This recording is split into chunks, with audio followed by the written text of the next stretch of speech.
దేవుని పరిశుద్ధ నామమునకు మహిమ కలుగునుగాక. దేవనామానికి స్తోత్రాలు. సూర్యులను చెల్లిస్తున్నాను.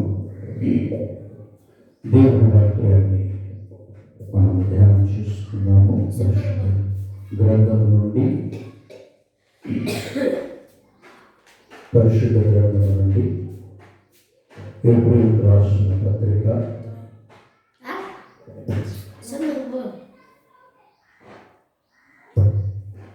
ఏప్రిల్ రాసిన పత్రిక 11వ అధ్యాయము 7వ వచనాన్ని చదువుకుందాం. ఏప్రిల్ రాసిన పత్రిక 11వ అధ్యాయము 7వ వచనం. విశ్వాసమును బట్టి నోవాహు అది వరకు చూడని సంగతులను గురించి దేవుని చేత హెచ్చరింపబడి భయభక్తులు గలవాడై తన ఇంటి వారి రక్షణ కొరకు ఒక ఓడను సిద్ధము చేసిన. అందువలన అతడు లోకం మీద నేరస్థాపన చేసి విశ్వాసమును బట్టి కలుగు నీతికి వారసుడాయను. దేవుని నామానికి మహిమ కలుగునుగాక. చిన్న ప్రార్థన చేద్దాం. ప్రేమ స్తోత్రాలు. మా ప్రభువా, ఇంతవరకు మీ సన్నిధి మాతో కూర్చున్నందుకై స్తోత్రాలు చెల్లిస్తున్నాము. చదవబడిన వాక్య భాగమును మీరు దీవించి వాక్యములోని ఆత్మీయ సత్యాలు మేము నేర్చుకోవటానికి పరిశుద్ధాత్మ దేవ మీ సన్నిధి మాతో వచ్చింది. మీ నోటి బోరగా నన్ను వాడుకోనండి. చేరి వచ్చిన బిడ్డలను సందేశం ద్వారా వింటున్న బిడ్డలందరినీ మీరు దీవించున్నారు. యేసు నామములో ప్రార్థిస్తున్నాము తండ్రి.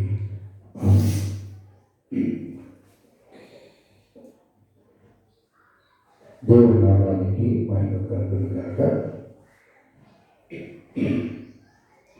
మనం చదువుకున్న వాక్య భాగంలో మనము గత కొన్ని వారాలుగా విశ్వాస వీరుల గురించి ధ్యానం చేస్తూ వస్తున్నాము. ఈ విశ్వాస వీరుల్లో మనం మొదట కయ్యూను గురించి, ఆ తర్వాత ఆరోగ్యం గురించి మనం ధ్యానించాము. ఈ సమయంలో నోవాహు గురించి మనము ధ్యానం చేద్దాం. నోవాహు అంటే అర్థం విశ్రాంతి లేక ఆదరణ. నోవాహు జన్మించినప్పుడు నోవాహు తండ్రి ఈ భూమి బలత్కారంతో నిండి ఉన్నది, ఈ బలత్కారంతో నిండి ఉన్న ఈ భూమిని విడిపించి భూమికి నెమ్మదించువాడు ఇతడే అని అతనికి నోవాహు పేరు పెట్టాడు. ఈ నోవాహు మనం గమనించినట్లయితే దేవుని సన్నిధిలో భయభక్తులు కలిగిన వాడుగా ఉన్నాడు అని మనం చదువుకున్న వాక్య భాగంలో చూస్తున్నాం. దేవుని పట్ల భయభక్తులు కలిగిన వాడు. విశ్వాస వీరుల జాబితాలో చేర్చబడిన వాడుగా మనం చూస్తూ ఉన్నాం. ఈ నోవాహు జీవితంలో నుండి అనేక విషయాలు మనం నేర్చుకోవచ్చు. నోవాహు గురించి మనము ధ్యానించాలంటే చాలా సమయం పడుతుంది. అది ఒక ఘట్టన అయ్యేది కూడా. కానీ నోవాహు జీవితంలో మనము నేర్చుకోదగిన ప్రాముఖ్యమైన, ఇక్కడ ఈ భాగంలో రాయబడిన ప్రాముఖ్యమైన 5 విషయాలు మనము ధ్యానం చేద్దాం. మనం ఆదికాండంలోకి వెళ్తే నోవాహు చరిత్రను మనం తీసుకున్నట్లయితే అది చాలా లాంగ్ చరిత్ర అవుతుంది. దాన్ని వివరించడం అంత త్వరగా అయ్యేది కాదు కనుక గ్రంథకర్త నోవాహు జీవితాన్ని ఒక్క వచనంలో చాలా స్పష్టంగా క్లుప్తంగా వివరించారు. అలాగే మనం కూడా ఈ నోవాహు జీవితాన్ని గురించి ఈ వచనంలో గ్రంథకర్త ఏ విషయాలైతే నోవాహును గురించి వ్యక్తపరిచాడో ఆ విషయాల గురించి మనము ధ్యానం చేద్దాం. ఆ విషయాలు మన జీవితాలకు గొప్ప మాదిరి అయి ఉన్నాయి. వాటిని మనం నేర్చుకుందాం. మొదటిగా మనం చూసినట్లయితే నోవాహు మనం అనుకున్నాం దేవుని పట్ల భయభక్తులు కలిగిన వాడు. నోవాహు దేవుని పట్ల భయభక్తులు కలిగిన వాడు. మనం కూడా దేవుని పట్ల భయభక్తులు కలిగి ఉండాలి. చాలామంది జీవితాల్లో భక్తి కనపడుతుంది కానీ భయం కనపడలేదు. భయం ఉంటుందా? భక్తి అయితే ఉంటుంది. భయం ఉంటే పాపం చేయవు, భయం ఉంటే ప్రార్థన చేయకుండా ఉండవు, భయం ఉంటే బైబిల్ చదవకుండా ఉండవు, భయం ఉంటే దేవుని సన్నిధికి వెళ్ళకుండా ఉండవు, భయం ఉంటే అబద్ధం ఆడవు, భయం ఉంటే దొంగతనం చేయవు, భయం ఉంటే వ్యభిచరించవు, భయం ఉంటే తాగవు, భయం ఉంటే మోసం చేయవు. కానీ భక్తి అయితే ఉంటుంది, భయము ఉండటం లేదు. దేవుడు కూడా నోవాహుతో మాట్లాడుతుంటాడు, లోకమంతా నా సన్నిధిని చెడిపోయింది, కానీ నీ ఒక్కడిని నా యందు భయభక్తులు కలిగి ఉన్నావు. దేవునికి స్తోత్రం, హల్లెలూయా. కాబట్టి నోవాహు దేవుని యందు భయభక్తులు కలిగి ఉన్నాడంట. దేవుని పట్ల భయభక్తులు కలిగి. రెండవదిగా నోవాహు దేవుని ఆజ్ఞకు లోబడిన వాడయ్యాడు. దేవునికి స్తోత్రం. నోవాహు దేవుని ఆజ్ఞకు లోబడ్డాడు. దేవుడు ఏమాజ్ఞాపించాడు? ఇదిగో 40 దినాలు 40 రాత్రులు 40 పగళ్ళు నేను ప్రచండమైన వర్షమును కురిపించబోతూ ఉన్నాను భూమి మీద. నీ కొరకు, నీ కుటుంబం కొరకు ఒక ఓడను సిద్ధం చేసుకోమని దేవుడు ఆజ్ఞాపించాడు. ఆ దేవుని ఆజ్ఞకు నోవాహు లోబడ్డాడు. వాస్తవంగా మనము నోవాహు కాలం వరకు కూడా వర్షము పడినట్లు మనకు కనపడదు. నోవాహు కాలం వరకు వర్షం పడలేదు. మంచు భూమిని తడుపుతూ ఉండగా తద్వారా కలిగిన పంటను భూమి ఇస్తూ వచ్చింది. కానీ వర్షం అనేది లేదు. అందుకంటాడు చూడండి, అప్పటి వరకు చూడని విషయములను గురించి. అప్పటి వరకు అంటే అప్పటి వరకు మునుపు అతడు ఎన్నడూ ఆ విషయాలు చూడలేదు. ఆ వర్షం అంటే ఎలా ఉంటుందో చూడలేదు. ఆ వర్షము ఎలా ఎట్నుండి వస్తుందో తెలియదు.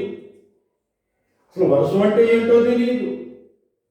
అది ఎక్కడి నుంచి వచ్చిందో కూడా తెలియదు. కానీ తెలియని విషయాన్ని దేవుడు నోవాహుకు చెప్పినప్పుడు నోవాహు విశ్వాసం ఉంచాడట. దేవునికి స్తోత్రం, హల్లెలూయా. తాను చూడని సంగతులను గురించి దేవుడు నోవాహుని హెచ్చరించినప్పుడు ఆ హెచ్చరికకు నోవాహు లోబడ్డాడు. ఆ హెచ్చరికకు నోవాహు లోబడ్డాడు. మనం చూస్తేనే నమ్ముతా ఉంటారు కొంతమంది. నేను చూడాలి, చూస్తే నమ్ముతా, చూస్తే నమ్ముతాననేది అది విశ్వాసం కాదు. అది విశ్వాసం కాదు. ఈ 11వ అధ్యాయం మొదటి వచనంలో అంటాడు, విశ్వాసం అన్నది నిరీక్షింపబడు వాటి యొక్క నిజ స్వరూపమును అదృశ్యమైనవి ఉన్నవనుటకు రుజువై ఉన్నది అంట. విశ్వాసం అంటే నువ్వు చూడని దానిని ఉన్నదని నమ్మడం విశ్వాసం.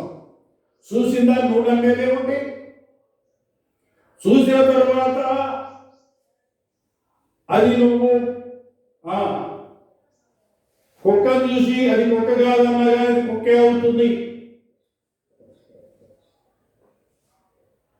నువ్వు కాదన్నంత మాత్రం అది కుక్క కాకుండా పోదు. కాబట్టి చూసిన దాన్ని కాదు నువ్వు నమ్మాల్సింది, చూడని దానిని నమ్మాలి. నోవాహు తాను చూడని విషయాల గురించి నమ్మాడు. వర్షం వచ్చిందంట, దేవుడు చెప్పాడు వర్షం కురిపిస్తానని. అందులో 40 రోజులంట. కాబట్టి నా కుటుంబం కొరకు నేను ఓడ నిర్మాణము చేసుకోవాలి. దేవునికి స్తోత్రం, హల్లెలూయా. నా దేవుడు చెప్పాడు, భూమి మీద ప్రచండమైన వర్షమును నేను కురిపించబోతూ ఉన్నాను. కనుక నీ కుటుంబము కొరకు, నీ కొరకు ఒక ఓడను సిద్ధపరచుకోమన్నాడు. కాబట్టి నా కొరకు, నా కుటుంబము కొరకు నేను ఒక ఓడను సిద్ధం చేసుకోవాలి. ఇప్పుడు ఆ ఓడను సిద్ధపరచుకొని ఆ ఓడలోనికి నేను వెళ్ళాలి.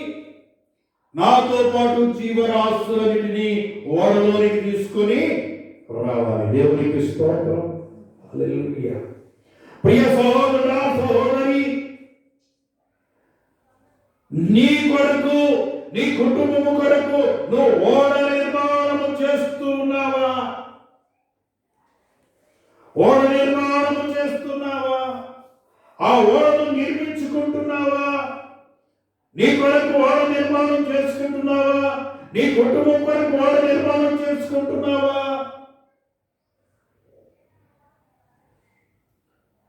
రాబోతూ ఉన్నది మహాభయంకరమైన విపత్తు. రాబోతూ ఉన్నది లోకం మీద మహాభయంకరమైన విపత్తు రాబోతూ ఉంది. ఆ విపత్తు వచ్చినప్పుడు తల్లిదాడ పిల్లకు ఉండదు, పిల్లదాడ తల్లికి ఉండదు. చెట్టుకొకరు పుట్టకొకరై అనాథలుగా అలమటించే రోజు రాబోతూ ఉన్నది. ఆ రోజు రాకమునిపే దాని నుండి తప్పించేవారు ఎవరు లేని పరిస్థితి రాకమునిపే నీ కొరకు, నీ కుటుంబం కొరకు ఓడ నిర్మాణం చేసుకోవాలి. ఓడ నిర్మాణం చేసుకోవాలి. ఆ ఓడ యేసుక్రీస్తే. నిన్ను నన్ను ఆ భయంకరమైన విపత్తు నుండి, ఆ నరకాగ్ని గుండము నుండి, ఆ భయంకరమైన శ్రమల నుండి విడిపించి రక్షించి నిన్ను సురక్షితమైన ప్రాంతానికి నడిపించగలిగిన ఆ ఎత్తైన ప్రాంతానికి, ఆ ఉన్నతమైన స్థలానికి, ఆ ఉన్నత శిఖరాలకు, ఆ పరలోక పట్టణానికి తోడుకొని వెళ్ళగలిగిన నావ యేసుక్రీస్తు.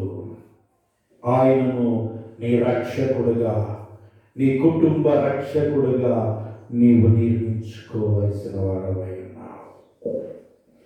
నోవాహు తన ఇంటి వారి కొరకు ఓడను సిద్ధము చేసుకున్నాడు. ఓడను సిద్ధము చేసుకున్నాడు. దేవుడు చెప్పాడు, దేవుని మాట నమ్మాడు.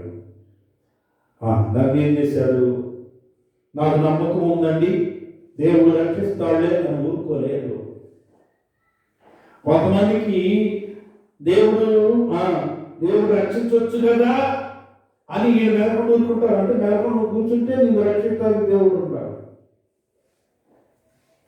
దేవుడు నీకు చెప్పింది చేయాలి, చేసినప్పుడు ఆయన రక్షించడానికి సిద్ధంగా ఉన్నాడు. అంతేగాని నువ్వు ఏం చేయకుండా కూర్చొని నన్ను రక్షిస్తాడు ప్రభు అంటే కుదరదు. నువ్వు చెప్పింది చేసినప్పుడు నిన్ను రక్షించుటకు ఆయన సిద్ధంగా ఉన్నాడు. వాడు నిర్మాణం చేసుకో. ఎవరి కోసం? దేవుని కోసమా? కాదు, నీ కోసం, నీ రక్షణ కోసం, నీ కుటుంబ రక్షణ కోసం నువ్వు వాడెందుకు నిర్మాణం చేసుకోవాలి? ఈ యేసుని ఎందుకు నమ్మాలి?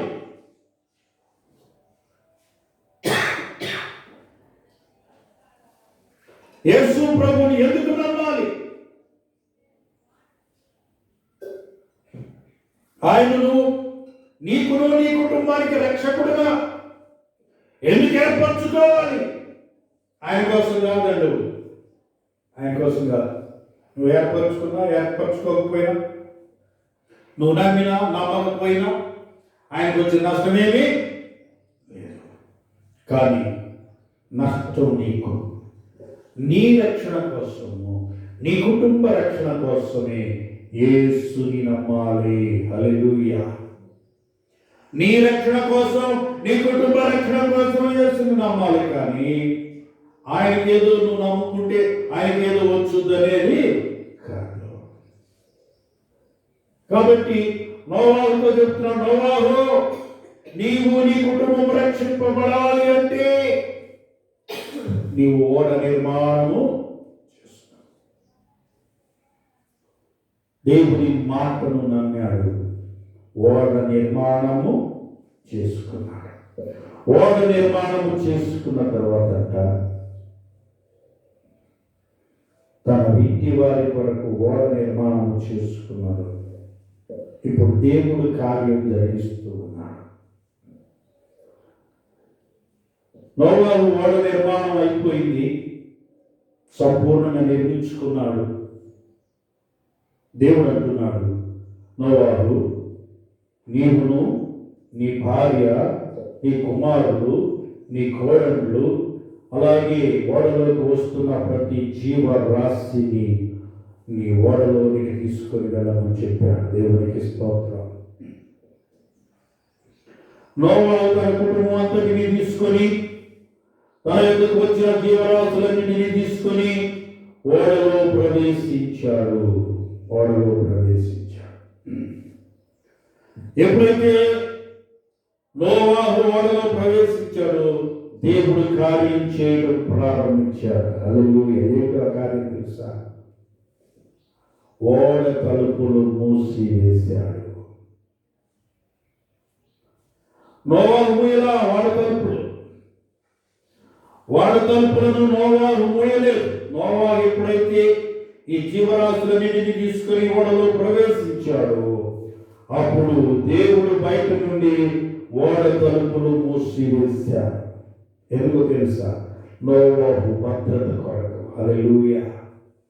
నోవాహు యొక్క భద్రత కొరకు. దేవుని కార్యము నీవు ఆయన చెప్పినట్లు చేసినప్పుడు ఆయన నిన్ను రక్షించడానికి, నిన్ను భద్రపరచడానికి ఆయన కార్యం మొదలు పెడతాడు. లోకం మీద ప్రచండమైన గాలి వర్షము ప్రారంభమైనది, ఆకాశ ధూములు ఇప్పబడ్డవి, పాతాళము నుండి ద్వారములు తెరవబడ్డవి, ప్రచండమైన వర్షం కురవడం ప్రారంభించింది. ఒక రోజు, 2 రోజులు ప్రజలు ఎక్కడోళ్ళు అక్కడ మునిగిపోతూ ఉన్నారు, అల్లాడిపోతూ ఉన్నారు, చనిపోతూ ఉన్నారు.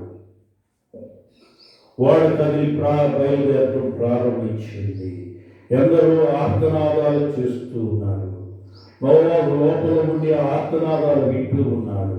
కానీ తలుపు తీయడానికి వీలు లేదు. ఎందుకో తెలుసా? అది అతనేసింది కాదు కనుక, దేవుడు వేసింది కనుక. అందుకే దేవుడు అంటాడు, నేను మూయగా తెరవగలిగిన వాడెవడు లేడు, నేను తెరవగా మోయగలిగిన వాడెవడు లేదు. ఆయన తలుపు వేయబడక మునిపే, ఆయన తలుపు మూయక మునిపే నీవు లోపల ప్రవేశిస్తే ధన్యుడవు, ధన్యురాలు. ఆయన తలుపు మూసిన తరువాత ఇక తెరవబడడం అనేది అసాధ్యము. అలా ఆయన తెరిస్తేనే తప్ప. కాబట్టి నీ కొరకు తలుపు తెరిచాడు ఆయన. నీ కొరకు తలుపు తెరిచి ఆయన తన యొక్క గాయపడిన హస్తములను చాపి ఆయన పిలుస్తున్నాడు. ప్రయాసపడి భారము మోసుకొనుచున్న జనులారా నా యొద్దకు రండి,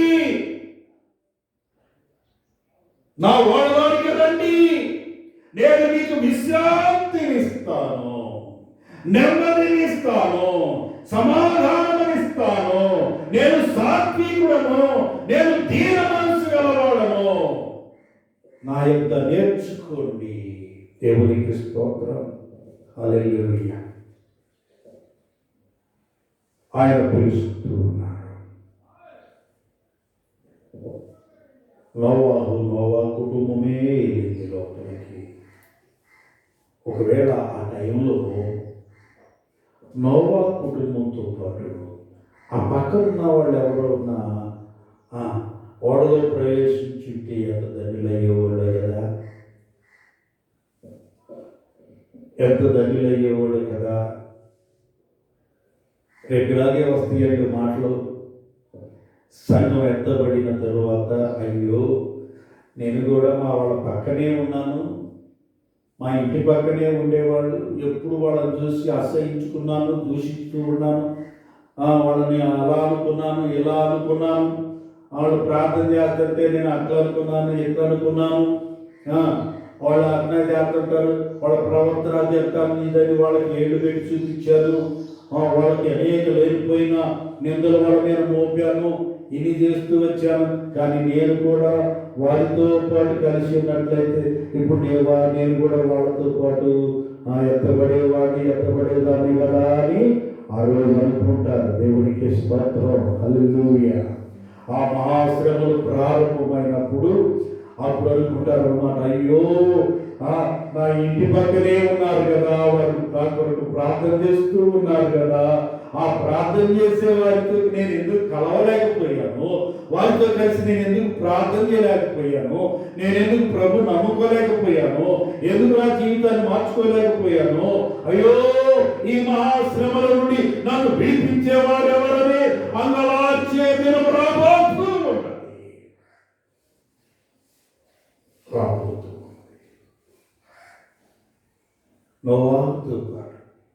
నోవా పక్కనే ఉన్న కుటుంబం, నోవాతో పాటు ఆ ఓడలో ప్రవేశించుంటే ఎంత ధన్యులయ్యేవారు కదా, ఎంత ధన్యులయ్యేవారు కదా. ఎవరూ ప్రవేశించలేదు. ఎందుకంటే ఏమి లేదు, వారికి దేవుని గూర్చిన భయం లేదు, దేవుని గూర్చిన భయం లేదు, దేవుని మాటపై విశ్వాసం లేదు. అందుకే వారు దేవుని మాట నమ్మలేదు, దేవునికి భయపడలేదు. నోవాహు 120 సంవత్సరాలు నోవాహు ఓడను నిర్మిస్తూ వారికి స్వార్థ తెచ్చి వినలేదు. అందుకంట నోవాహు ఏం చేస్తున్నట్ట, లోకమునకు అతడు నేరస్థాపన చేసిన వాడయ్యాడంట. లోకానికి తీర్పు తీర్చేవాడుగా, లోకంపై నేరం మోపేవాడుగా నోవాహు మిగిలిపోయాడు. దేవునికి స్తోత్రం. హల్లెలూయా.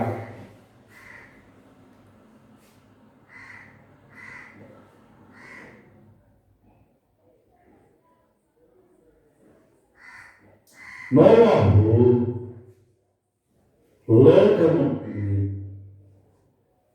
లోకంపై నేరము మోపేవాడయ్యాడు. అవును, ఎందుకు నేరం మోపాలి నోవాహు అంటే, 120 సంవత్సరాలు నేను ఓడ నిర్మాణం చేసుకుంటూ నా ఇంటి వారి కొరకు నేను మీకు తెలియజేస్తూ వచ్చాను, దేవుడు జలప్రళయాన్ని పుట్టిస్తాడంట, దాని నుండి తప్పించుకోవడానికి నన్ను ఓడ నిర్మాణం చేసుకోమన్నాడు. సహోదరులారా, మీరు కూడా ఓడ నిర్మాణం చేసుకోండి, ఆ విపత్తు నుండి తప్పించబడతారు అని నోవాహు 120 సంవత్సరాలు వారికి బోధిస్తూ వచ్చాడు. దేవునికి స్తోత్రం. హల్లెలూయా.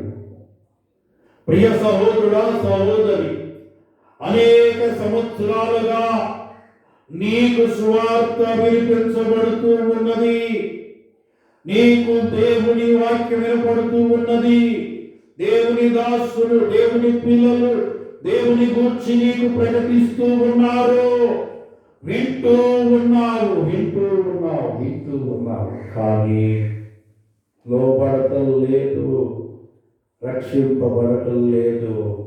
రేపు నీ మీద నేరస్థాపన చేసేవారుగా వీరుంటారు. రేపు ప్రభు సింహాసనం ఎదుట నీవు నిలబడినప్పుడు, అయ్యా నాకు తెలియదయ్యా, నాకెవరు చెప్పలేదయ్యా అని నీవు ఒకవేళ అక్కడ బొట్టడానికి వీల్లేదంటారు. ఇక్కడైతే బొట్టవచ్చు, ఇక్కడ బొట్టడానికి వీలుంది, ఇక్కడ అబద్ధం ఆడటానికి వీలుంది, అవసరమైతే తప్పించుకోవడానికి వీలుంది, అవసరమైతే నేరం కూడా మేము పడేసి వాడే నేరస్తుడని నిరూపించడానికి వీలుంటది. కానీ అక్కడ ఎంత మాత్రం వీలు కాదు.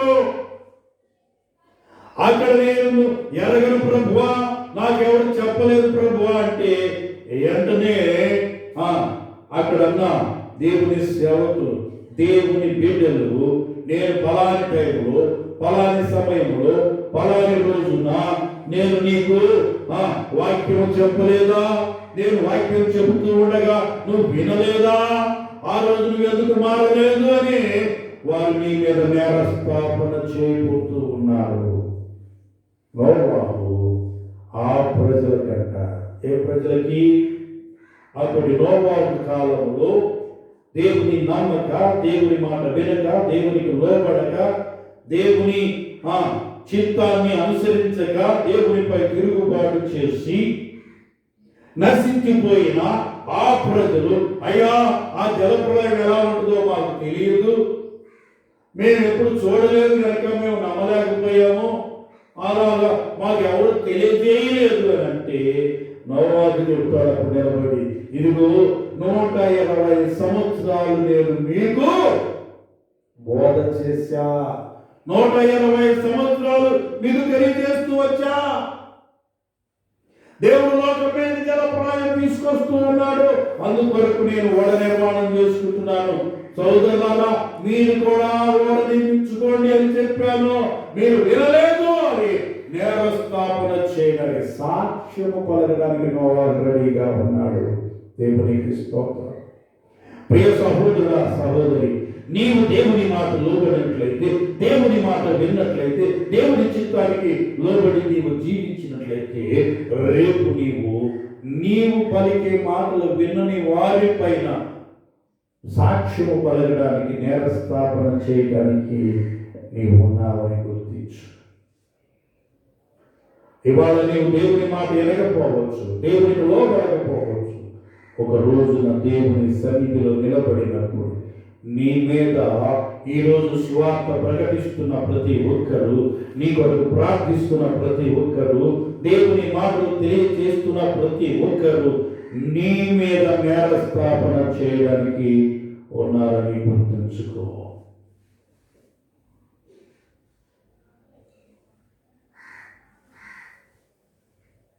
అతడు నేరస్థాపన చేసేవాడుగా. చివరిగా నోవాహు నీతికి వారసుడయ్యాడంట. దేవునికి స్తోత్రం. దేనికి వారసుడు? నీతికి వారసుడు. నోవాహు నీతిని అనుసరించడానికి ఆయనకు మనము వారసులుగా ఉండాలి. నీతికి వారసుడుగా మిగిలిపోయాడు. నీతిని అనుసరించు ప్రతి ఒక్కరూ నోవాహు వారసులుగా మిగిలిపోతారు. అప్పటికి విస్తరించి ఉండగా ప్రపంచంలోని ప్రజలందరూ జల ప్రళయంలో నశించిపోగా మరలా నోవాహు నుండి విస్తరించిన జనాంగంగా మనమున్నాము. దేవునికి స్తోత్రం. హల్లెలూయా. నోవాహు నుండి విస్తరించిన జనాంగంగా మనమున్నాము. నోవాహు కలిగిన భయభక్తులు కలిగి ఉన్నామా? నోవాహుకు దేవుని మాటకు లోబడినట్లుగా లోబడే జనంగా మనమున్నామా? నోవాహు దేవుని ఆజ్ఞను అనుసరించిన వాడిగా ఉన్నట్లుగా మనమున్నామా? నోవాహు తన ఇంటి వారి కొరకు ఓడ నిర్మాణము చేసుకున్నవాడు. అలాగే మన కొరకు, మన ఇంటి వారి కొరకు ఓడ నిర్మాణం చేసుకునేవారుగా, రక్షణ వారిని సిద్ధపరచుకునేవారుగా, రక్షణ వారైన క్రీస్తును ధరించుకున్న వారిగా, క్రీస్తుని కలిగిన వారిగా, క్రీస్తు నమ్మిన వారిగా, క్రీస్తుకు లోబడిన వారిగా, క్రీస్తు రక్తములో కడగబడిన వారిగా, క్రీస్తు రక్షణ పొందిన వారిగా ఉన్నామా?